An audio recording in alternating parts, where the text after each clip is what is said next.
இந்த நிலையில நம்முடைய முன்னாள் அமைச்சர் திரு ராஜேந்திர பாலாஜி தொலைபேசி வாயிலாக இணைந்திருக்கிறார். என்ன உங்க 3 ரத்தங்கள் விசிலடிக்கு போயிட்டாங்க? சார் வணக்கம். கேட்டி ராஜேந்திர பாலாஜி பேரு.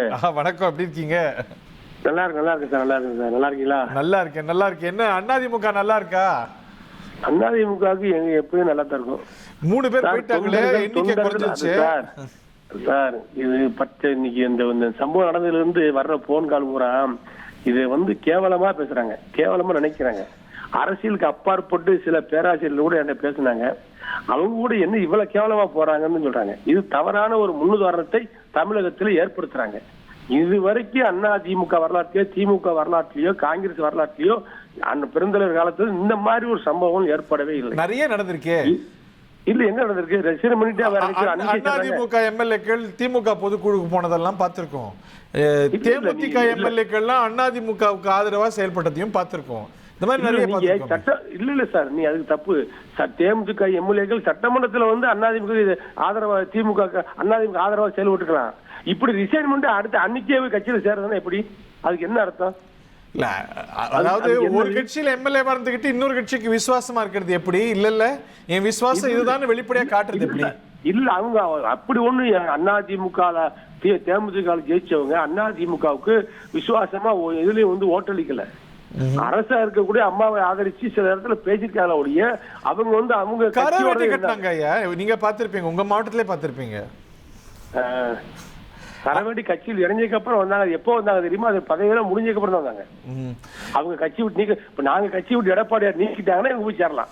இல்ல, இப்ப இந்த சிவிஎஸ் தரப்பே ஒட்டுமொத்தமா விஜய் தரப்புக்கு ஆதரவிச்சாங்க, அரசுக்கு ஆதரவு தெரிவிச்சாங்க. அதுல 3 பேர் மட்டும் ஏன் தனியா போறாங்கன்னு கேள்விப்படுறீங்க. அதுக்கு என்ன, அதுல என்ன சூட்சமா இருக்கு? உங்களுக்கு நல்லா தெரியும். உங்களுக்கு தெரியாதா என்ன சூட்சமா இருக்கும்? என்ன எதிர்பார்ப்பு இருக்கும்? இன்னைக்கே விஷயம் பண்றாங்க, இன்னைக்கே கட்சியில சேர்றாங்கன்னா இது என்னது? இது மிகப்பெரிய அரசியல்ல ஒரு வித்தை செய்யறாங்க. இது வருங்காலங்கள்ல மிகப்பெரிய இது ஒரு பின்னடைவை, அரசியலில் ஒரு பின்னடைவை உண்டாக்கும். தமிழக அரசியல் நிலவரத்தை பார்க்கின்ற டெல்லி அரசியல்வாதிகளோ மற்ற மாநில அரசியல்வாதிகளோ கேவலமாகத்தான் பார்ப்பார்கள். வீட்டுக்கு வீடு வாசப்படி இல்ல, அங்க நிறைய இருக்கு, நமக்கு நிறைய இருக்கு. இல்ல அங்க எல்லாம் நல்லா இல்லாத விட இங்க நடக்குது. இப்போ நம்பிக்கையில்லா தீர்மானம் முடிஞ்சிருக்கு. நம்பிக்கையில்லா தீர்மானத்துல ஜெயிச்சிட்டாங்க. ஆட்சி நடந்துகிட்டு இருக்கு. போகட்டுமே, ஆட்சி ஏதாவது போயிட்டே இருக்குமே. இப்ப எதுக்கு இவ்வளவு வேகமா போட்டு 3 பேருக்கு என்ன சொன்னாங்க, என்ன ஆசை வார்த்தை சொன்னாங்க? அப்படி ஒண்ணு திடீர்னு இந்த ஆட்சி வந்த உடனே திடீர்னு ஏதாவது மிகப்பெரிய திட்டத்தை சக்சஸ் பண்ணி மக்களிடத்துல மரகதம் குமரவேல் அவங்க சொல்லியிருக்கிறாங்க 15 நாட்கள்ல பார்க்கும்போது அம்மா ஆட்சி மாதிரி இருக்குது அப்படின்னு. என்ன நல்லா தான் இருக்கு. 15 நாள் என்ன பண்ணாரு? 15 நாள் அவர் என்ன பண்ணாரு சொல்லுங்க நீங்க? அம்மா உணவகத்தை சீரமைக்கிற வரைக்கும் உங்களுக்கு வரைக்கும் செஞ்சிருக்கிறாரு இல்லையா? அம்மா உணவகத்தை திமுக ஆட்சியிலையும் கொஞ்சம் நடந்துட்டு தான் இருந்துச்சு. ஆனா பெருசா பண்ணல. இப்ப ஒரு உத்தரவு போட்டிருக்காரு. அதுக்கு எங்க கிட்ட போன கொஞ்சம் பேர் ஆதரவு கொடுத்தனால இவங்களுடைய வற்புறுத்தல்ல அந்த உத்தரவு போட்டிருப்பாரு. அதற்காகவே ரிசைன்மெண்ட் கட்சியில் சேர்றாங்களா? என்ன கேவலமான செயலா இருக்கு. இப்போ என்ன சொன்னாலும் கேட்டுக்கிறாங்க.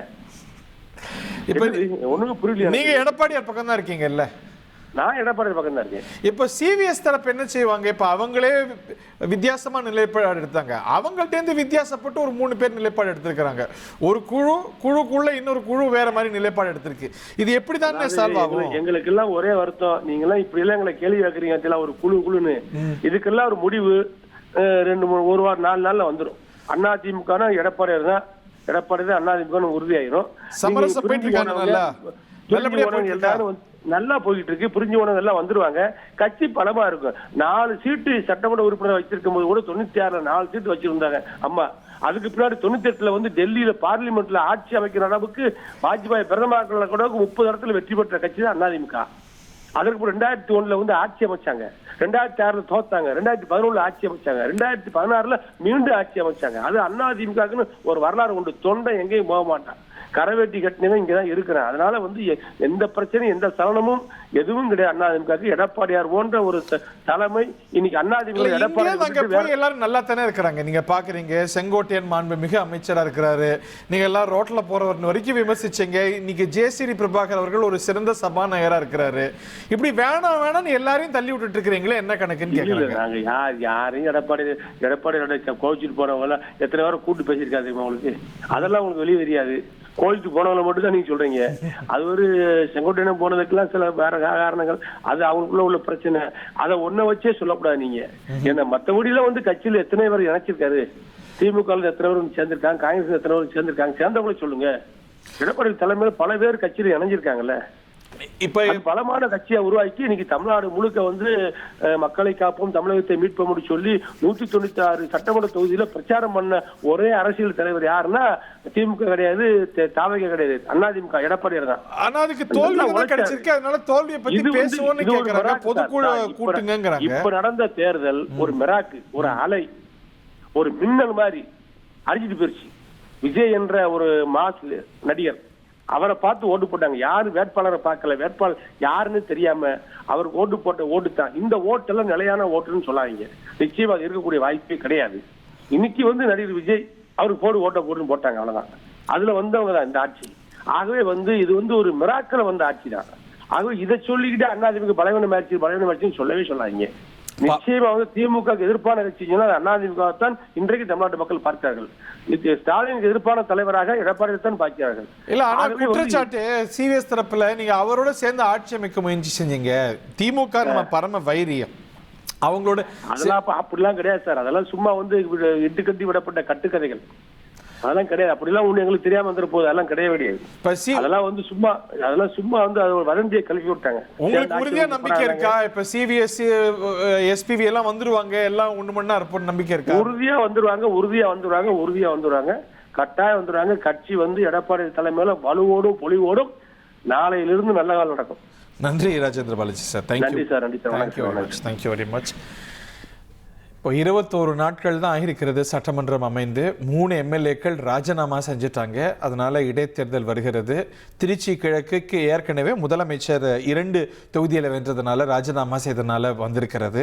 இதோடைய விளைவாக அதிமுகவுடைய சட்டமன்ற குழுவுடைய எண்ணிக்கை, சட்டமன்ற உறுப்பினர்களுடைய எண்ணிக்கை 47லேருந்து 44 குறைஞ்சிருக்கிறது.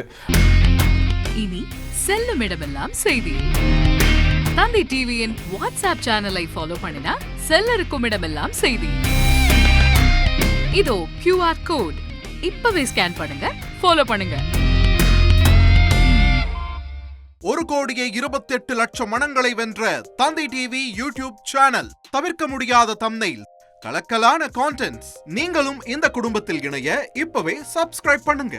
அசுரபலம் கொண்ட எங்கள் டிஜிட்டல் கரங்களில் உங்கள் விளம்பரங்களை சேர்க்க வாட்ஸ்அப் பண்ணுங்க. 8939888378. Email advtanditv@dttv.in. ட்ரெண்ட் ஃப்ரெண்ட் ஆக்கிக்கோங்க. தந்தி டிவியின் சப்ஸ்கிரைபர்ஸ் அண்ட் ஃபாலோவர்ஸ் குடும்பத்துல நீங்களும் இணையுங்க.